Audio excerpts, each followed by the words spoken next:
வணக்கம். நான் சாந்தி வெற்றிவேல். உங்களுக்கு கர்மாவுடைய ரகசியம் முழுக்க தெரிஞ்சிருக்கும். ஏன்னா ஃபஸ்ட் பார்ட்டு முடிச்சிட்டிங்க. செகண்ட் பார்ட்டும் தெரிஞ்சுக்கிட்டிங்கன்னா கர்மாவை எப்படி ஹேண்டில் பண்ணுறன்றது, எப்படி எப்படி கர்மா வரும்ன்றது மொத்தமாக நீங்கள் இதில் புரிஞ்சுக்க போகிறீங்க. எப்போவுமே முன்கூட்டி நம்ம எல்லாமே தெரிஞ்சுக்கிட்டோம்னா ரொம்ப சூப்பராக இருக்குங்க வாழ்க்கை. நம்ம இந்த இடத்துல சகஜமாக பேசணுன்னா நான் உங்கள் குடும்பத்தில் ஒருத்தி மாதிரி சாதாரணமாக தான் பேச போகிறேன். நான் சில வார்த்தைகள் தவறாக இருந்தாலும் பெருசாக எடுத்துக்காதீங்க.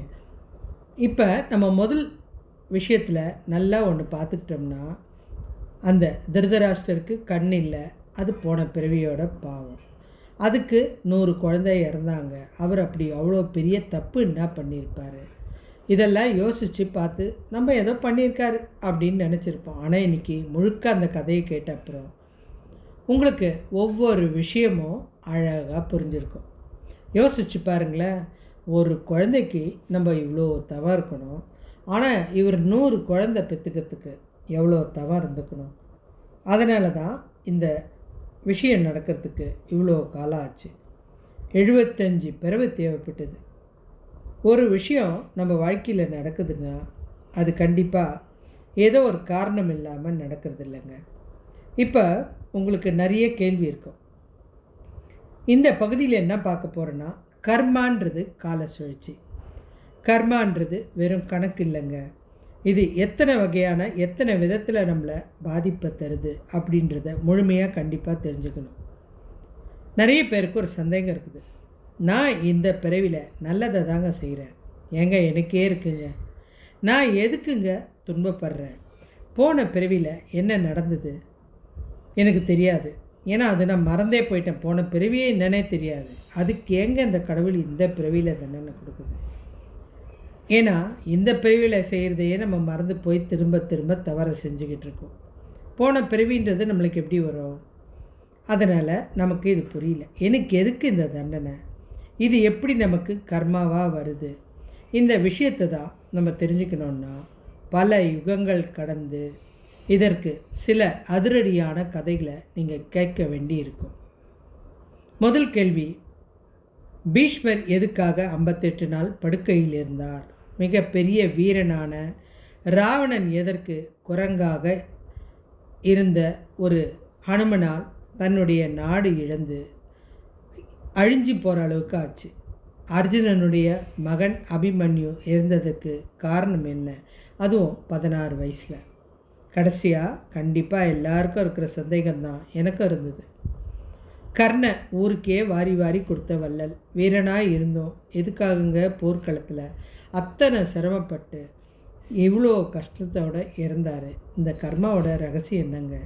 கண்டிப்பாக உங்களுக்கு நான் சொல்லணும். பீஷ்மர் அம்பு படிக்கல எதுக்காக 58 நாள் இருந்தார்? எதுக்காக இவ்வளோ ஆண்டு காலம் வாழ்ந்தார்? இந்த சந்தேகம் அவர் ஒவ்வொரு நாள் அந்த அம்பு படிக்கையில் இருக்கும்போது நினச்சி அழுதார். இந்த 58 நாள் இருந்தது பெருசு இல்லைங்க, அவர் எவ்வளோ ஆண்டு காலம் வாழ்ந்தாருன்றது உங்களுக்கு முதல்ல தெரியணும். அவர் 500 வருஷம் வாழ்ந்த ஒரு பெரிய தலைவர். அப்படின்னா 500 வருஷன்றது எவ்வளோ பிரம்மாண்டமான வம்சம், யோசிச்சு பாருங்கள். இந்த 500 வருஷம் கழித்து ஒரு மனிதர் இறக்கும்போது 58 நாள் துடிக்கிறது ஏன்? அப்போ கண்டிப்பாக இதை நம்ம கிருஷ்ணர்கிட்ட கேட்டாகணும். இவ்வளோ வருஷம் வாழ்ந்துட்டேனே, எனக்கு இதில் ஏதாவது ஒரு இடத்துல எனக்கு இந்த தண்டனை கொடுத்துருக்கலாமே, எதுக்காக உயிர் போகிற இந்த கடைசி நேரத்தில் 58 நாள் என்னை இந்த முள் படுக்கையில் என்னை தண்டிக்க வைக்கிற ஒவ்வொரு நாளும் ரணவேதனையாக இருக்குப்பா எனக்கு அப்படின்னார். கிருஷ்ணர்கிட்ட தான் எல்லாத்துக்கும் பதில் இருக்குது, அவருக்கு தெரியாதா? அவர் சொல்கிறாரு, பீஷ்மரே, உங்களுக்கு நிறைய விஷயம் தெரிஞ்சுக்கணுன்னா சில வருஷங்கள், அதாவது சில பிறவிகளை நீங்கள் கடந்து போய் தான் பார்க்கணும். 78 பிறவிக்கு முன்னாடி அப்படின்னு ஆரம்பித்தார். உடனே பீஷ்மர், அப்பா 500 பிறவியே என்னால் இன்னும் முடியாமல் ரணகலத்தில் படுத்துட்ருக்கேன், இதில் 72 பிறவியை நான் எப்படிப்பா பார்க்குறது? நீ ஏன் கொஞ்சம் ஷார்ட்டாக சொல்லிடு அப்படின்ட்டார். சரிங்க, 78 பிறவிக்கு முன்னாடி நீங்கள் அப்போவும் பெரிய மாபெரும் வீரன்தான். அம்பு வித்தையில் உங்களை எதிர்க்க ஆளே கிடையாது. நீங்கள் போகிற வழியில் ஒரு பச்சோந்தி வந்துடுச்சுங்க. நீங்கள் உடனே கையில் வச்சுருந்த ஒரு அம்பை எடுத்து குத்தி அதை அப்படி தூக்கி விசிறி போட்டு போயிட்டே இருந்துட்டீங்க. ஆனால் பின்னாடி என்ன நடந்ததுன்றது உங்களுக்கு தெரியாது இல்லையா? அந்த பச்சோந்தி அங்கே இருந்த முள் செடி மேலே போய் விழுந்துருச்சு. கிட்டத்தட்ட 58 நாள் துடிச்சு என்னால் வலி தாங்க முடியல. எனக்கு எப்போ மரணம் வரும், நான் என்ன தப்பு பண்ணேன், நான் யாருக்கும் எந்த தீங்கும் பண்ணலையே, நான் ஒரு விலங்கு, அதாவது ஒரு சின்ன ஒரு பூச்சி, நான் ஏதோ போயிட்டுருக்கேன், என்ன ஒருத்தன் தூக்கி விசிறி அடித்து அது இத்தனை நாள் என்னை சித்திரவதை கொடுக்குது, நான் எப்போ இறப்பேன், இது அந்த மனுஷனுக்கு தெரியுமா தெரியாதான்னு தெரியாது, இந்த வலியை நான் தாங்குறேன்னு அந்த சின்ன ஒரு பச்சோந்திக்கு ஏற்பட்ட வலி தான் இவருக்கு இந்த 58 நாள் தண்டனை. சரி கிருஷ்ணா, அதுக்கு தான் இந்த 58 நாள் தண்டனைன்ற. ஆனால் 500 வருஷம் வாழ்ந்தேன். இது கர்மா. அதை தான் உங்களுக்கு நான் சொல்கிறேன். இந்த 500 வருஷம் வாழ்ந்தது நீங்கள் விருப்பப்பட்டு ஏற்றுக்கிட்ட ஒரு கர்மா. என்ன கிருஷ்ணா சொல்கிற? நான் எங்கே விருப்பப்பட்டேன்? எனக்கு தெரியலையே. ஆமாங்க, சில விஷயம் நமக்கே தெரியாதுங்க. நம்ம ஒருத்தர்கிட்ட பேசும்போது சந்தோஷத்தில் என்ன வாக்கு கொடுக்குறோம், துக்கத்தில் என்ன வாக்கு கொடுக்குறோம், இதெல்லாம் நம்மளுக்கு தெரியதில்லை. பெரிய பெரிய பிஸ்னஸ் மேனு என்ன பண்ணுவான், முதல்ல கடவுள்கிட்ட ஒரு கமிட்மெண்ட் வைப்பான். நான் இதை சாதிச்சேன்னா உனக்கு நான் வாழ்க்கையில் நான் பார்க்கலையா, எனக்கு இத்தனை லட்சம் வந்துச்சுன்னா உனக்கு 1 லட்சம் கொடுக்குறேன் அப்படின்னு. ஆனால் நம்ம பல லட்சம் சம்பாதிக்க ஆரம்பித்தோம், அந்த லட்சம் கொடுக்கறதுக்கு மனசு வராது. இது சின்ன விஷயம். நான் இந்த மாதிரி குடும்பத்தில் கூட நிறைய வாக்கை உங்களுடைய தகுதிக்கு மீறி கொடுத்துட்டு அதனால் சிரமப்பட வேண்டியிருக்கும். ஆமாங்க, பீஷ்மர் என்னதாங்க அது மாதிரி பண்ணார். அவர் பண்ண விஷயந்தான் சொல்ல போகிறேன். இந்த சந்தனு மகாராஜா முதல் மனைவி தான் கங்கை. அந்த கங்காதேவி அவரை விட்டு போயிட்டாங்க. இவர் மச்சக்கண்ணின்னு ஒரு மீன்கார பெண்ணை தான் 2ஆவதாக திருமணம் பண்ணார். அந்த அம்மாவுக்கு இவரை பற்றி ஃபுல் விஷயமும் தெரியுது. இவர் ஒரு பெரிய அரசர், பிரம்மாண்டமான அஸ்தினாபுரத்துக்கு ராஜா. இவருக்கு ஒரு பீஷ்மர்னு ஒரு கங்காதேவி பெற்ற ஒரு பையன் இருக்கான். இவனை விட்டுட்டு எப்படி நம்ம பிள்ளைக்கு ஆட்சியை கொடுப்பாரு? அதுக்கு இவரை கல்யாணம் பண்ண மாட்டேன்றான். இவர் அந்த பொண்ணு கிடைக்கலையேன்னு ஒரு துக்கத்தில் உட்காந்துருக்கும்போது பீஷ்மர் சும்மா இருந்திருக்கலாம். அப்பா, எதுக்காக நீங்கள் துக்கமாக இருக்கீங்க? இல்லை மகனே, எனக்கு வாழ்க்கையில் பெரிய கஷ்டம். நான் விரும்பின பொண்ணு எனக்கு கிடைக்கல, எனக்கு அந்த பொண்ணு வேணும், அப்போ தான் என்னால் நிம்மதியாக இருக்க முடியும். அப்பா கேட்டதை செய்யலான்ற ஒரு சந்தோஷம். இவர் நேராக கிளம்பி மச்சக்கண்ணி வீட்டுக்கு போயிட்டார். அந்த மீன்கார பொண்ணோட வீட்டுக்கு போயிட்டு, உனக்கு என்னம்மா ப்ராப்ளம், எதுக்காக எங்கள் அப்பா வேணான்ற, உனக்கெல்லாம் அவ்வளோ பெரிய ராஜா கிடைக்கிறது எவ்வளோ பெரிய விஷயம். ராஜா கிடைக்கிறது விஷயம் கிடையாது. நான் இவ்வளோ நாள் மீன்கார குடும்பத்தில் வாழ்ந்தாச்சு. இனி நான் அந்த அரசாட்சியை ஏன் வம்சம் அனுபவிக்க வேணாமா? எனக்கு அந்த ஒரு ஆசை இருக்காதா? ஏன்னா நீங்கள் குழந்தைய பெற்றுப்பீங்க, அப்புறம் அரச பதவி உனக்கு கிடைக்கும், நான் திருப்பி அந்த குடிசையில் வாழ வேண்டிய சூழ்நிலை வந்துடும். அதுக்கு முதல் பிள்ளையான நீ சில நிபந்தனைகள் எனக்கு கொடுக்கணும். நீ அந்த அரசாட்சியில், அஸ்தினாபுர அரசாட்சியில் உட்காரக்கூடாது. இவ்வளோ ஏமா, நான் உனக்கு சொல்கிறத கேட்டுக்கோ. அந்த அஸ்தினாபுரம் எனக்கு தேவையில்லை, அந்த மண்ணும் எனக்கு தேவையில்லை, அதில் நான் உட்காரவே மாட்டேன். என்னுடைய உயிர் இருக்கிற வரைக்கும், உன்னுடைய வம்சம், அதாவது உன்னுடைய வம்சம் இருக்கிற வரைக்கும் நான் உன்னுடைய வம்சத்துக்கு தான் அந்த அரியணையை கொடுக்க வைப்பேனே தவிர எனக்கு அந்த அரசாட்சி வேணாம். உன் வம்சம் வளர்கிறதுக்கு நான் துணையாக நிற்பேன். எவ்வளோ பெரிய ஒரு வார்த்தை பாருங்கள். வம்சம்ன்றது ஒரு கட்டத்தில் நம்ம நினைக்கிறோம், சில வம்சம் ஆண்டுகளை கடந்து போவோம், சிலது பயங்கரமாக எத்தனையோ தலைமுறை போவோம். 7 தலைமுறைன்றதே எவ்வளோ பெரிய விஷயம். இவர் அளவுக்கு அதிகமாக சொல்லிட்டார், உன் வம்சம் முடிகிற வரைக்கும் நான் இருப்பேன் அப்படின்னு. வம்ச முடிவு யார்? கௌரவர்கள். அப்போ அதுக்கு முன்னாடி எத்தனை தலைமுறை இவர் கடந்து வந்திருக்காரு. இந்த அம்மாவுக்கு குழந்தை பிறந்து, அவருக்கு குழந்தை பிறந்து, அவங்களுக்கு குழந்தை பிறந்து, அதுக்கப்புறம் தன்னுடைய மகனுக்கு கல்யாணம் பண்ணி அவருக்கு அந்த 100 குழந்தை பிறந்து இன்னொரு பையனுக்கு 5 குழந்தை, இப்படி பல தலைமுறைக்கும் அந்த அரியணையில் உட்கார வைக்கிறதுக்கு போராடினர் தான் இந்த பீஷ்மர். இதுக்காக தான்ப்பா அவனுக்கு இந்த 500 வருஷம் தேவைப்பட்டது. இப்போ தான் மகாபாரத போர் நடந்துட்டுருக்கு. இப்போ உன்னுடைய வம்சம் மொத்தம் அழிய போகுது. அதனால தான் உனக்கு இறப்பு. அதனால தான் நீ இந்த கடைசி நேரத்தில் உயிர் போகிற நேரத்தில் தானே நான் இந்த தண்டனையை கொடுக்க முடியும். அதனால தான் இவ்வளோ ஆண்டுகள் ஆச்சு அப்படின்னு. சில பிரச்சனை, முதல் பிரச்சனை இவர் எத்தனையோ ஜென்மங்களுக்கு முன்னாடி பண்ண ஒரு தப்பு. நம்ம இந்த திருதராஷ்டிரர் விஷயத்துலேயும் பார்த்துருப்போம். ஆனால் 2வது கர்மா இவரே தேடி வாங்கிக்கிட்டது. எப்போவுமே பிரச்சனை நம்ம பண்ண தப்புக்கு கிடைக்கிறது சரி, ஆனால் 2வது விருப்பப்பட்டு ஏற்றுக்கினதை அனுபவித்து தான் ஆகணும். சிலருக்கு சில பொருள் வேணும்னா அடம் பண்ணி எனக்கு இது வேணும், இதனால் நான் என்ன ப்ராப்ளம் வந்தாலும் சால்வ் பண்ணிக்கிறேன்னு. ஆனால் அதுதான் இவருடைய வாழ்க்கையில் நடந்தது. இப்போ உங்களுக்கு இந்த பீஷ்மருடைய மொத்த ரகசியமும் தெரியும். இவர் விரும்பி ஏற்றுக்கிட்ட கர்மா, தானாக கிடைச்ச கர்மா, 2 கர்மா தான் இவர் 500 வருஷம் வாழ வச்சுது. அதே கர்மா தான் முள்படுக்கையில் 58 நாள் துடிக்க வச்சுது. 2க்குமே ஒரே விஷயந்தான், கர்மா தான். இந்த கர்மா எத்தனை விதத்தில் இப்படி வருது பாருங்கள். 2வது விஷயம், நம்ம ராவணனை பற்றி. நீங்கள் கண்டிப்பாக ராவணனை தெரிஞ்சுக்கணுன்னா குபேரன் கதையை படிச்சுட்டு வந்திருப்பீங்க. இந்த ராவணன்கிட்ட அந்த ஆகாய விமானம் கிடச்சதுமே ஒரு ஆணவம் வந்துடுது. பணம் வந்தால் எல்லாருக்கும் வர்றது தாங்க. அப்போது இது வரைக்கும் நம்மளுக்கு பணம் தேவைன்னா கோவிலுக்கு போய் கடவுள்கிட்ட வேண்டி அழுவோம். ஆனால் அது கொடுத்த அப்புறம் நமக்கு தாங்க நேரம் இருக்காது கடவுளை பார்க்கறதுக்கு. இந்த ராவணன் சரியான ஈசன் பக்தர். ஆனால் இவர் என்ன பண்ணிட்டாரு, அந்த ஆகாய விமானத்தை தன்னுடைய அண்ணங்கிட்டேருந்து பறிச்சதுமே நேராக ஆகாய மார்க்கமாக இமயமலையே தாண்ட போயிட்டார். அதாவது கைலாச மலையே தாண்ட போயிட்டார். யோசிச்சு பாருங்கள், எவ்வளோ பெரிய தப்பு. இறைவனை நம்ம சோதிக்கலாமா? நாமளும் அவரும் ஒன்றா? நம்ம அவர் படைத்த ஒரு படைப்பு. அதுக்கு நன்றி சொல்லவே நம்மளுக்கு பல யுகம் தேவைப்படுது.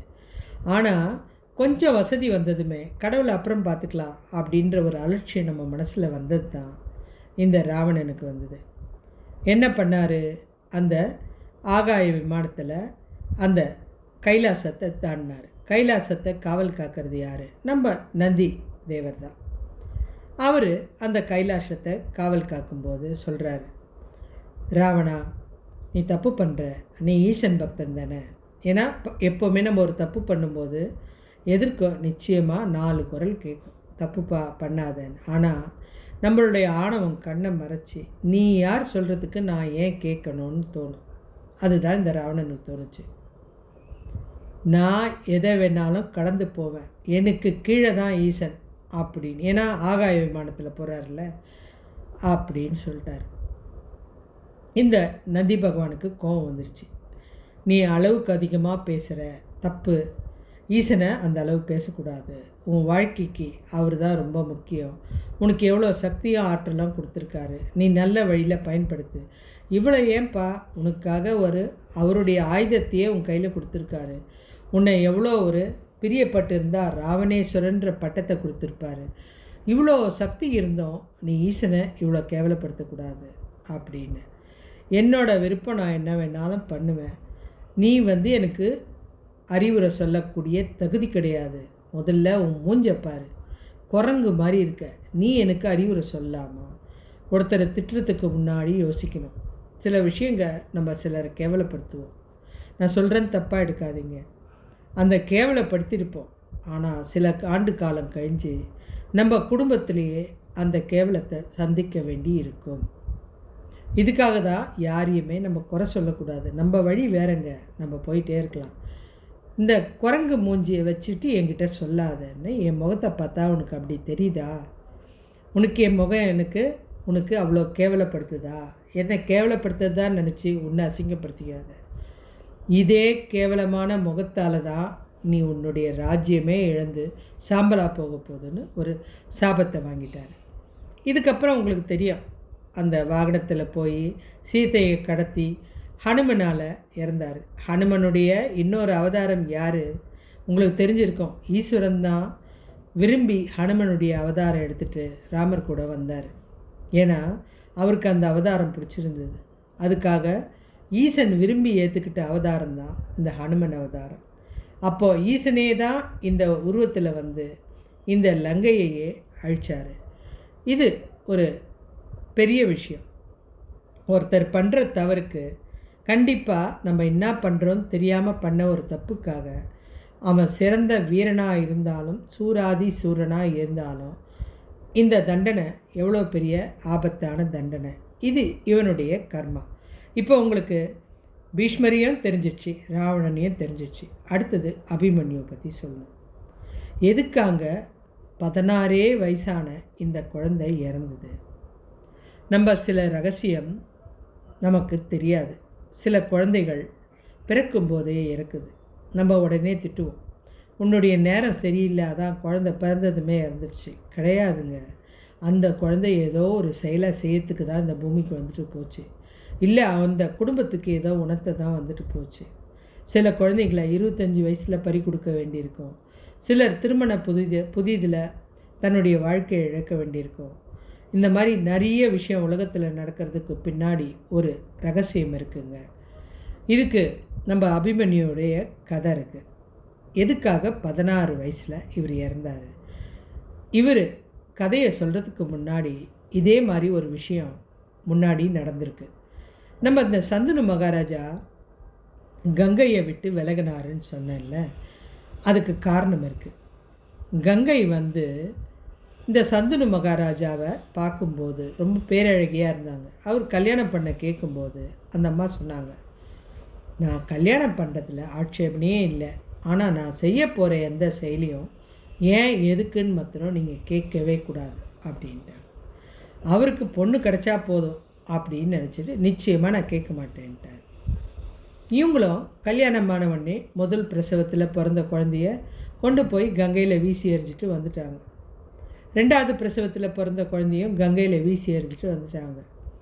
நிச்சயமாக இதை பார்க்கும்போது எந்த மனுஷனாலையும் கேள்வி கேட்காமல் இருக்க முடியாது.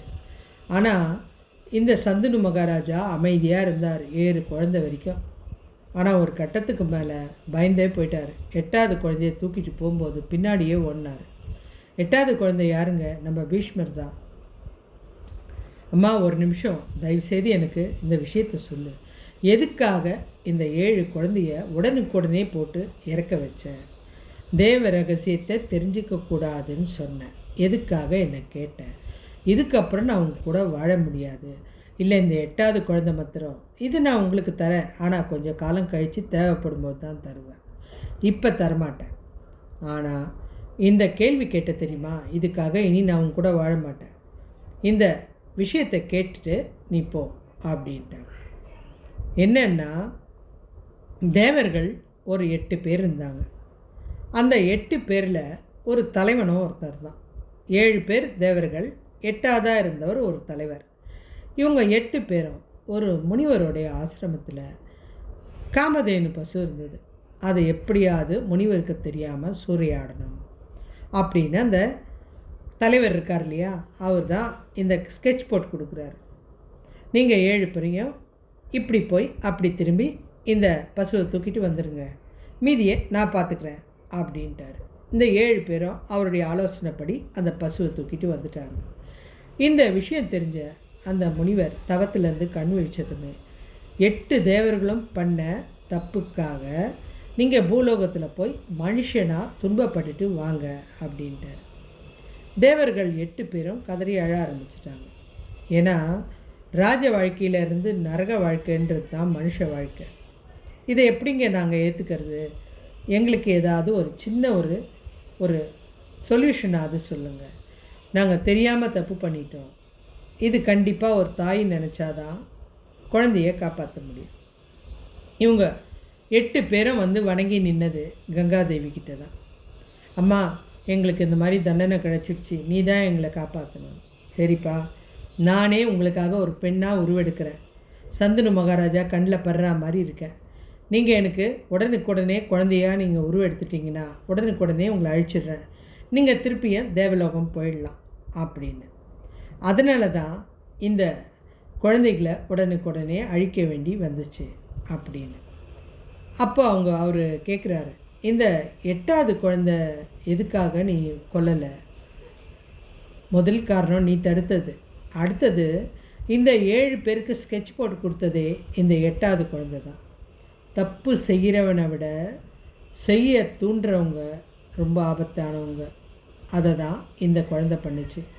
அப்போது இதுக்கு தான் ஜாஸ்தி தண்டனை. இதுக்கு தண்டனையும் நீ தான் நிர்ணயிக்க போகிற. அதனால தான் அவர் அந்த பொண்ணுக்கிட்ட போய் பேச சொன்னார் கல்யாணத்துக்கு. அந்த பெண்கிட்ட இவராகவே வாக்கு கொடுக்க வேண்டியதாக போச்சு. நான் உனக்கு என் தலைமுறை பல தலைமுறை வரைக்கும் உன்னுடைய வம்சத்தை வாழ வைக்கிறேன்ற வாக்கு. இப்போ உங்களுக்கு இந்த விஷயத்துக்கும் அபிமன்யுக்கும் என்ன சம்பந்தம் அப்படின்றது உங்களுக்கு தெரியணும். அபிமன்யுடைய விஷயம் என்னன்னா, இவர் சந்திரனுடைய குழந்தை. இந்திரன் சொல்கிறாரு, ஒரு தேவ ரகசியத்தை பூமிக்கு உணர்த்தணும், ஏதாவது ஒரு ரூபத்தில் உணர்த்திட்டு போவாங்க, உணர்த்தணும், அதுக்கு உன்னோட குழந்தைய அனுப்பு அப்படின்னு. சந்திரன் ஒத்துக்கவே இல்லை. எனக்கு செல்ல குழந்தை, நான் கொடுக்க மாட்டேன், 16 நாளுக்கு கொடுப்பா, ஒரு தேவ ரகசியத்தை சொல்லிவிட்டு உடனே வந்துடும் அந்த குழந்தை அப்படின்னு. அதனால் 16 நாள் அப்படின்றது பூமிக்கு, ஆனால் அதாவது சந்திரனுக்கு, ஆனால் பூமிக்கு 16 வருஷம். அபிமன்யு பிறந்து 16 வயசில் இறந்ததுக்கு காரணம் இதுதான்.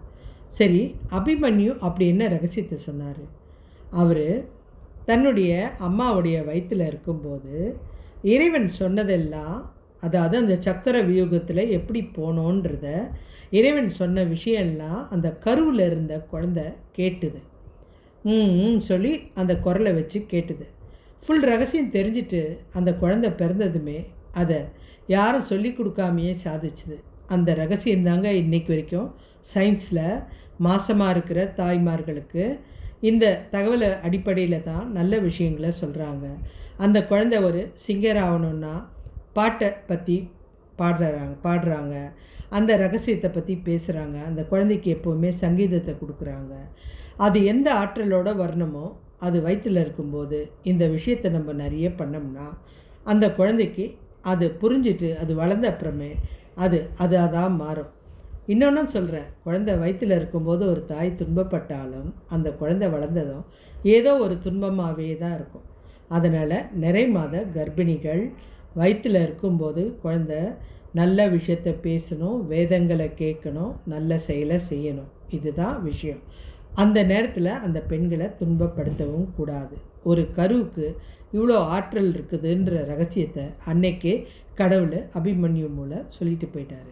அந்த குழந்தை வளர்ந்த அப்புறம் அந்த தன்னுடைய அப்பா அர்ஜுனனை காப்பாற்றுறதுக்கு அந்த சக்கர வியூகத்தில் யாரும் சொல்லி கொடுக்காம போனதுக்கு காரணம் கருவில் இருக்கும்போதே புரிஞ்சுக்கிட்ட ஒரு விஷயந்தான்.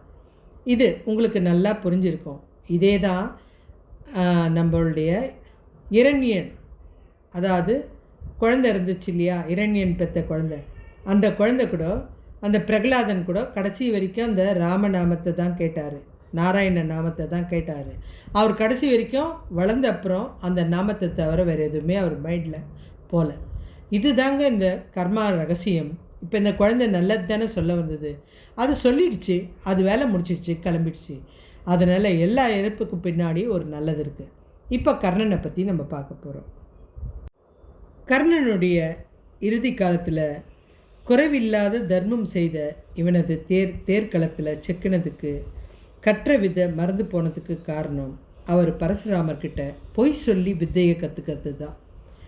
இந்த சொல் அப்படின்ற கர்மா ரொம்ப முக்கியம். நம்ம ஒருத்தரை சபிக்கும்போது யோசித்து சபிக்கணும். திரௌபதியை அவமானப்படுத்தும் போது மௌனமாக இருந்தது யார்? இந்த கர்ணன் அந்த சபையில் தான் இருந்தார். அவர் நல்லவர் தான், ஆனால் தன்னுடைய நண்பனுக்கு அறிவுரை சொல்லியிருக்கலாம். ஆனால் அந்த இடத்துல அமைதியாக இருந்தது, மௌனமாக இருந்தது. சாட்சி கர்மா.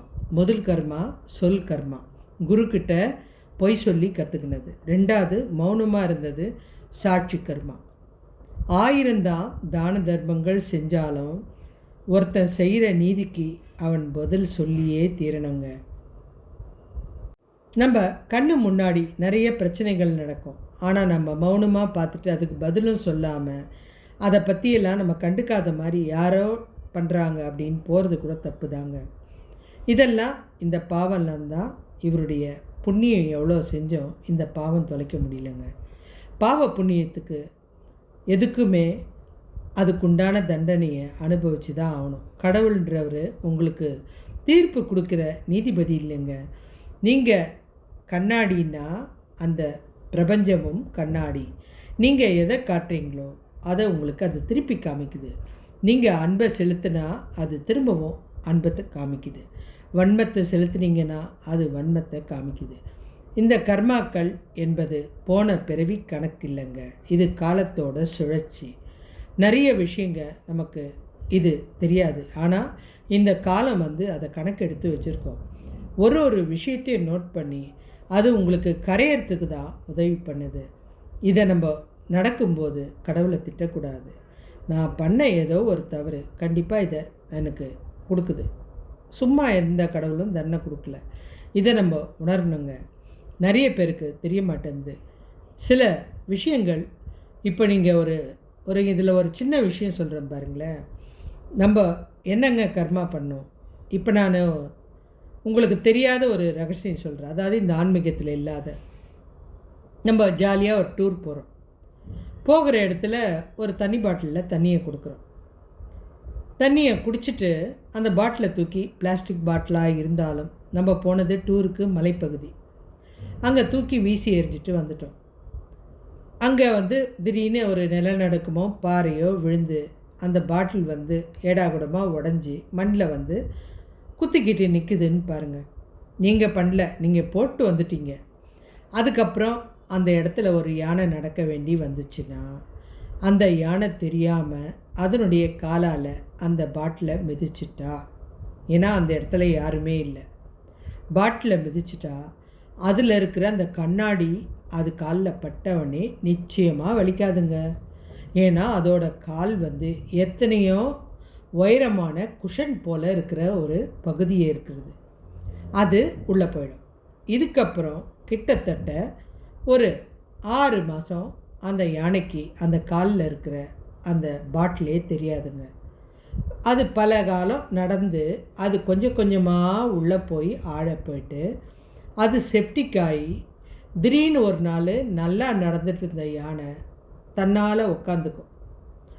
ஏதோ வலி இருக்குது, அந்த வலி உபாதை அதுக்கு அந்த காலையே எடுக்க முடியாமல் படுத்த படுக்க ஆக வேண்டியிருக்கும். சில நேரம் அது காலையே எடுக்க வேண்டிய சூழ்நிலை வரும். அப்போ அது சிந்துற கண்ணீருக்கு யார் காரணம்னு நினைக்கிறீங்க? நான் சொல்கிறது ஒரு சின்ன விஷயந்தான், உங்களுக்கு புரிய வைக்கிறதுக்காக சொல்கிற விஷயம். சரி, இது இல்லாமல் சில நல்ல விஷயங்கள் பண்ணுற ஒருத்தர் உங்கள் குடும்பத்திலே கூட இருக்கலாம்.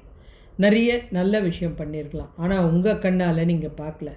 உங்கள் பின்னாடி அவங்க உங்களுக்காக எவ்வளோ போராடி இருக்கலாம், எவ்வளோ காலங்களை கஷ்டத்தோடு கலந்து வந்திருக்கலாம், எப்படி வேணாலும் வந்திருக்கலாம்.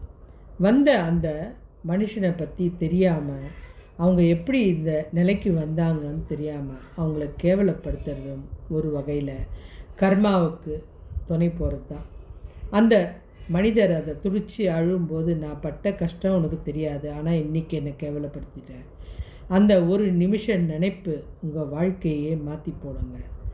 இது உங்களுக்கு தெரியாமல் இருக்கலாம், ஆனால் இந்த பிரபஞ்சம், நான் உங்களுக்கு சொல்கிறேன்னே, பஞ்சபூதம் இதை ஞாபகம் வச்சுருக்கோம். இன்றைக்கி யோசிச்சு பாருங்கள். நம்ம லங்கை இன்றைக்கி அமைதியாக இருக்கணும்னு நினச்சா கூட முடியல. ஏன்னா எப்போவோ நடந்த ராவணனுடைய போர் இன்றைக்கும் நம்ம மனசை கஷ்டப்படுத்துது. ஆனால் அந்த பூமி அதை மறக்கலை.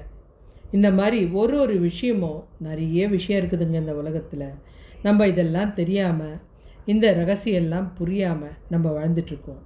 நமக்கு இதெல்லாம் தெரியணுன்னா நிறைய தகவல் நம்மளுக்கு புரியணும். அதுக்கு நீங்கள் முதல்ல என்னுடைய சேனலை சப்ஸ்கிரைப் பண்ணுங்கள். உங்களுக்கு நிறைய விஷயத்த கொஞ்சம் கொஞ்சமாக ஒவ்வொரு விஷயமாக நான் சொல்கிறேன். நீங்கள் தெரிஞ்சுக்கிட்ட விஷயத்த கண்டிப்பாக மற்றவங்களுக்கு ஷேர் பண்ணுங்கள். நான் சொல்கிற விஷயம்லாம் உங்களுக்கு புரிஞ்சால் கமெண்ட் பண்ணுங்கள், ஷேர் பண்ணுங்கள். இன்னும் நிறைய நல்ல விஷயம் இருக்குது. உங்களுக்கு மாயமாக நடக்கிறது என்ன, இன்னும் திருக்கடையூர் 60 வயசுக்கு எதுக்கு போனோம், இந்த தகவலெல்லாம் இனி வர பதிவுகளில் பார்க்க போகிறீங்க. பிரம்மாண்டமான நிறைய விஷயங்கள் தெரிஞ்சுக்க போகிறீங்க. அதுக்காக என்னுடைய சேனலை சப்ஸ்கிரைப் பண்ணுங்கள். நன்றி.